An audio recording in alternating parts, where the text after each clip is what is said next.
黃國議員，多謝主席。我覺得對於嗰個平台工嗰個情況啊，點樣保障咧？我覺得呢個都唔係新嘅應該大家都比較清楚。我反而覺得做咗啲調查之後咧，反而誤導咗啲嘅方向譬如一個就講啦，係有一個嘅有大家比較貪嘅就係工作嘅自由權。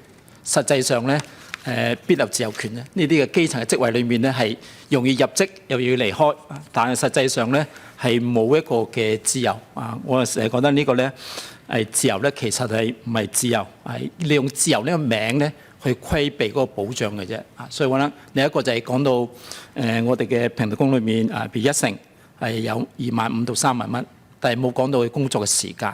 好似表面咁就好高，但我知道好多要搏殺咧，可能一日要做成10個鐘頭咧，先至揾到2萬幾3萬蚊嘅。呢啲咧又冇整咗出嚟咧，就會可能咧唔係好完整。但我反而更加會關心嘅就係話，平台工裏面我覺得兩類嘅，一個咧就係貨車司機可能佢係車主，可能呢個特別處理。但係咧外送平台裏面咧，特別外賣嗰啲咧，基本上都係嗰種基層嘅其實勞工納入嗰個嘅範圍嘅，應該得到個保障。所以呢度就話保障平台工嗰個保障，我諗下點樣更好咁嘅保障。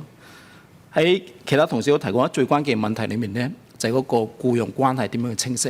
因為之前咧譬如類似斑馬嘅倒閉嘅時候咧，其實裏面頭先處長都講過啦，有啲係判定咧有僱傭關係，有啲係冇嘅呢啲嘅一個複雜嘅情況最近咧有一個平台裏邊撤咗香港嘅時候都出現個問題因為之前一入職嘅時候咧有底薪嘅。慢慢就變成單價點樣處理咧？呢個咧係有啲做咗相當長嘅時間，佢都要反映個問題就係，如果撤離嘅時候，佢點樣追討嗰個賠償咧？追討賠償就係有冇僱傭關係，就會涉及佢嗰個現實化其他好多嘅利益。嗰個前提裏面咧，就係要點樣去解決嗰種僱傭嘅關係。呢啲咧自由工作者好多嘅自由工作者，實際上唔係會計師、律師啲專業人士，佢都係自由。其實呢啲咧係咪要作為一個重點保護嘅一個嘅對象喺裏面？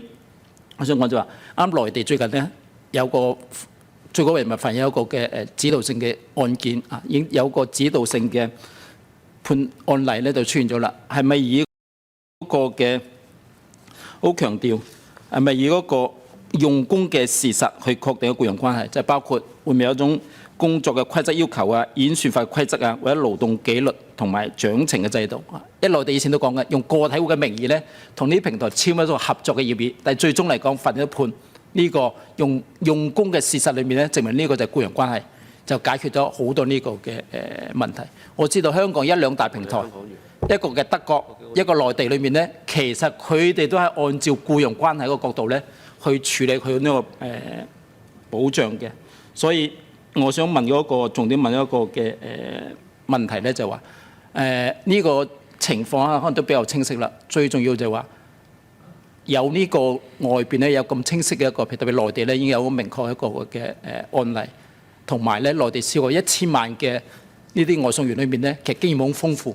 我哋可唔可以去參考？就德國都係嘅，都好明確有僱傭關係嘅話咧，係將來處理呢啲嘅勞資糾紛嘅話咧，會更加去詳細。所以呢度我想喺未來方案裏面咧，高定嘅框架裏面咧，會唔會一個作為一個重要嘅參考？唔該。好，請副局長。多謝主席。主席，關於平台外送工人嗰個工時，其實我哋啱啱喺嗰度有講嘅，大概嗰個嘅少於25個鐘，25至44，或者多於44，或者冇固定咧，都係大概約莫1/4。咁就所以係好平均咁分佈，大概可以咁講。至於啱啱阿黃議員所講呢嗰個嘅最高人民法院嗰個嘅判案嘅原則，其實同香港我哋嘅勞資審裁處或者係對於一啲勞資案件嘅判案原則係好相似嘅。對於我哋究竟我哋判定一個是否有一個嘅僱傭關係咧，我哋都係以嗰個嘅僱主對於一個僱員嗰個嘅控制權，或者啲有冇提供工具之類幾項原則咧，我諗黃議員應該都好了解嘅。即係我哋都係個原則都係一樣。咁當然每一個個案咧，佢一個嘅審批嗰個嘅結果都有唔同，因為睇翻佢嘅具體嘅案情。例如啱啱黃議員提到嗰個某一間之前係一間主要做對公司嘅公司嘅對公司嘅平台咧，佢就係判工友贏咗。但係最近咧有一單咧係可能我哋平時去嗌飯會比較多嗰間咧就輸咗。咁係每一間佢具體案情有唔同咧。咁所以我哋都要就原則一樣咧，即係我哋都有嗰啲原則，但係咪判得到出嚟咧？呢個都係會具體睇翻嗰個案情。咁所以我哋喺未來，我哋今年年內都會有翻嗰個嘅未來路向會係點樣處理呢個嘅情況咧？我哋會去繼續跟進嘅。多謝主席。主席，冇事，再時間。黃國議員，你簡單。我簡單想問，可唔可以我追問呢樣嘢，就係正正就係而家啲模糊咧，有時候判到得，有啲人唔得嘅時候咧，可唔可以進一步清晰化？好似內地嗰個嘅案例指引裏面咧，起碼將呢啲嘅外賣員呢啲咧，好清晰嘅去將佢咧嗰個法定裏面咧，去更加清晰化嘅。簡單回應啦，副局長。主席，我哋今年年內會有個未來路向會俾立法會嘅，多謝主席。